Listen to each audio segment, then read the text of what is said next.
Thanks for the introduction. Good afternoon, everyone. The topic of my presentation today is using physiologically-based pharmacokinetic absorption modeling to support BCS Class 3 drug waiver. Through this presentation, the participants will not only understand what is PBPK absorption modeling, but also know the questions that PBPK model can help address to assist generic drug development.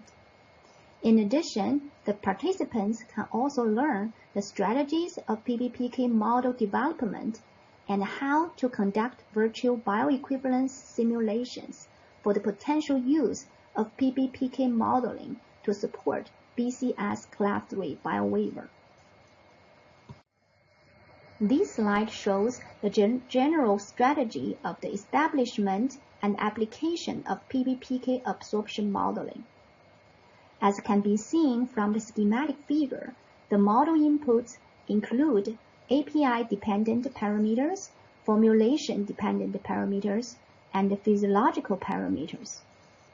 Critical material attributes, such as particle size, solubility, can be put into PBPK model as API-dependent parameters, and critical quality attributes, such as dissolution, can be put into PBPK model as formulation-dependent parameters. After oral dosing, drugs are absorbed through the GI tract and get into portal vein and systemic circulation, which links to drug exposure.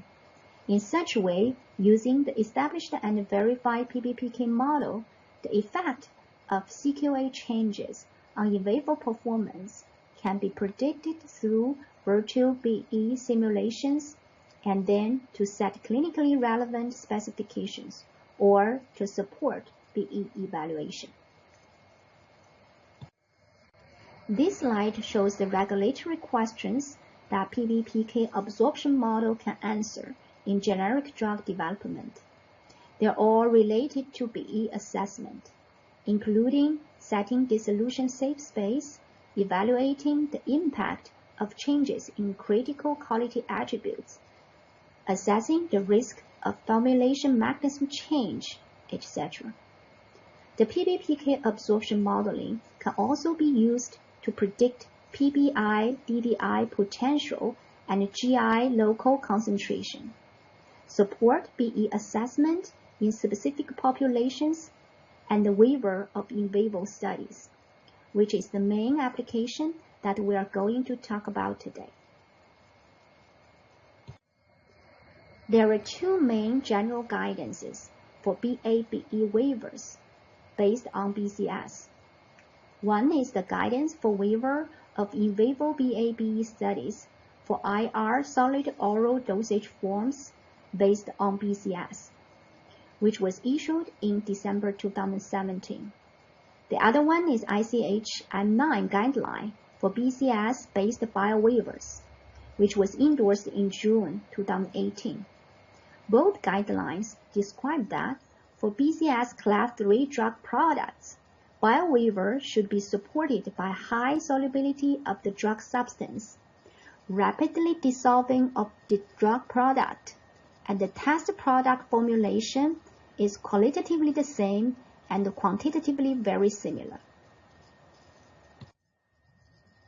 Biowaiver option is also available for BCS Class 3 generic drugs. For example, the recently issued product-specific guidance for hydroxychloroquine sulfate oral tablets also includes BCS Class 3 based biowaiver option. The language regarding the requirement is similar to what is described in the previously mentioned two general guidelines. According to the PSG for hydroxychloroquine sulfate oral tablets, the requirements to support the biowaiver for this BCS Class 3 generic drug product are: the test product formulation should be Q1 the same and Q2 very similar, and there are appropriate documentation regarding high solubility and very rapid dissolution. If the formulation is not Q1 the same and Q2 very similar, then the impact of excipients on the permeability and in vivo performance would be very important.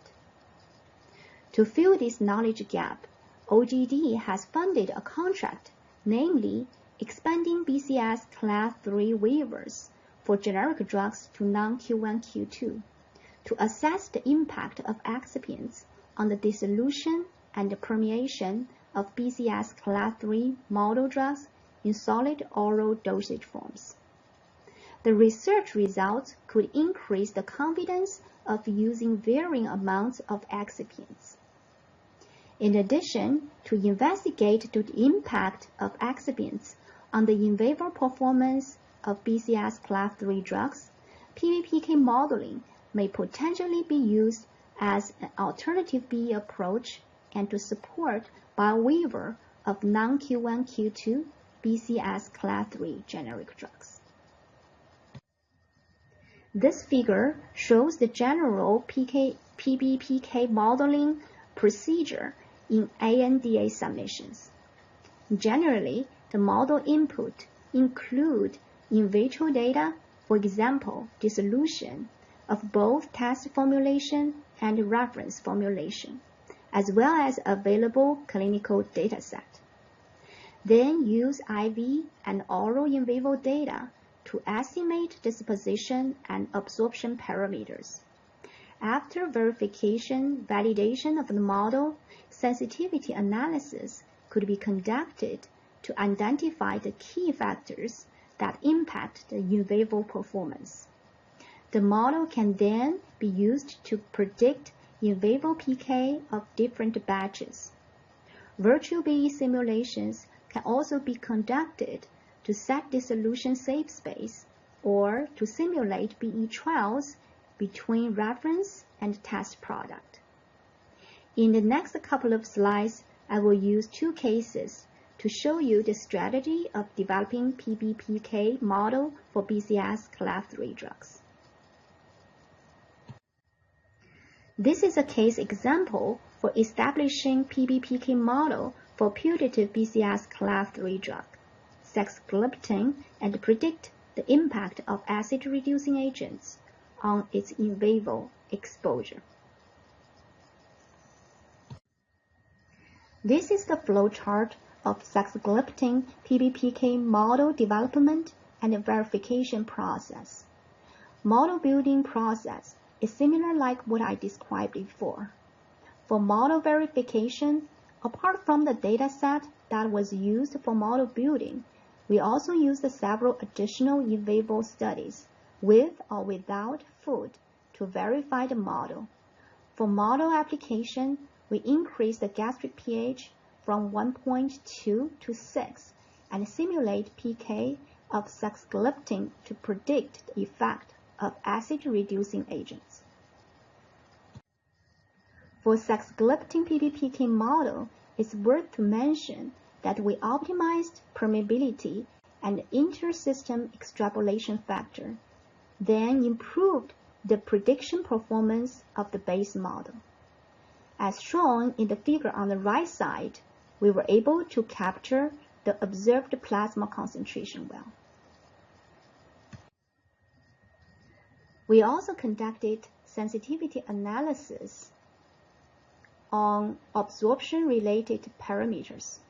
As shown in the figure on the right side, permeability, shown as the broken line, and ISF, inter-system extrapolation factor, shown as dotted line, has a significant impact on AUC, comparing with particle size, shown as triangle line, and the precipitation rate, shown as solid line. After model verification validation, we simulated the impact of gastric pH on the drug exposure of Sexagliptin. The left panel shows the simulation results using GastroPlus software, and the right panel shows the results using SimSip. As the blue box highlighted, gastric pH change across pH 1.2 to 8 does not have impact on Cmax or AUC of Sexagliptin. So this case demonstrated that PBPK model was developed for the putative BCS Class 3 drug, Sexagliptin. The PBPK model could adequately describe the lack of the effect of ARAs on the drug exposure of weak-based drugs, including Sexagliptin. In case study 2, we developed a PBPK model for putative BCS Class 103 drug, Oseltamivir phosphate, OP, and its metabolite, Oseltamivir carboxylate, OC, in both adults and pediatrics. Then conduct virtual bioequivalence simulations to establish BE dissolution safe space for OP in both adults and pediatrics. This is the flowchart of the development and verification of OP and OC PBPK model. Here, I would like to mention the validation part, which is very important for PBPK model building for generic drugs. We validated the PBPK model using in vitro dissolution data and in vivo PK profiles for OP and OC following administration of different dosing regimen of RLD and different generic drugs in adult and pediatrics. For details, you can refer to the recent publication in AAPS journal at the bottom of this slide. This slide shows the established model could capture the PK profiles of OP and OC in adults following different dosing regimen. The model can also capture the PK of OP and OC following oral administration of OP in adolescents and neonates. The validated OP model was used to conduct the virtual BE simulations in different age populations and demonstrated that different dissolution safe space should be set for different age populations.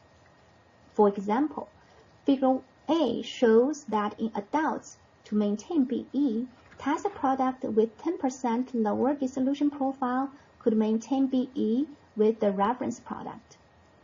And as shown in Figure B, the test product with 12% lower dissolution would fail to meet BE criteria. While as shown in Figure C and Figure E, a more stringent dissolution boundary was observed for pediatrics. 6% lower dissolution boundary for adolescents and 4% lower boundary for neonates were observed. This case example highlights the utility of PBPK absorption modeling and simulation in prediction of BE and provide a quantitative basis for setting clinically relevant specifications for dissolution in both adults and pediatric populations. In conclusion, these cases demonstrated the utility of PBPK absorption modeling simulations to support the PK evaluation for BCS Class 3 drugs. PBPK absorption modeling and simulation could be used as an alternative BE approach and aid more regulatory decision-making. FDA encourages the sponsor to submit alternative BE proposals with modeling and simulation data. Communicating with the agency at early stage via controlled correspondences or pre-IND meeting packages is encouraged. Now, through this presentation, we have learned some applications of PBPK absorption modeling. Here, I have one challenge question for the participators to think about answer.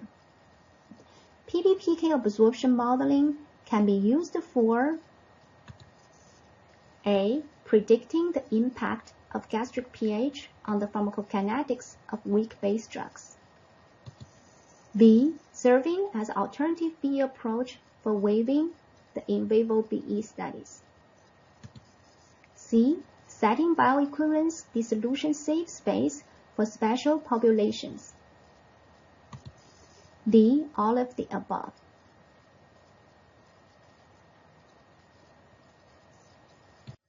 The answer is D, all of the above. With that, I would like to thank all the people listed here for their support and hard work, especially those authors who are involved in the publications that I mentioned in the slides. Also, thanks for the MCMI and the critical path funding support. This concludes my presentation, and I will be back later to answer questions during the panel discussion. Thank you.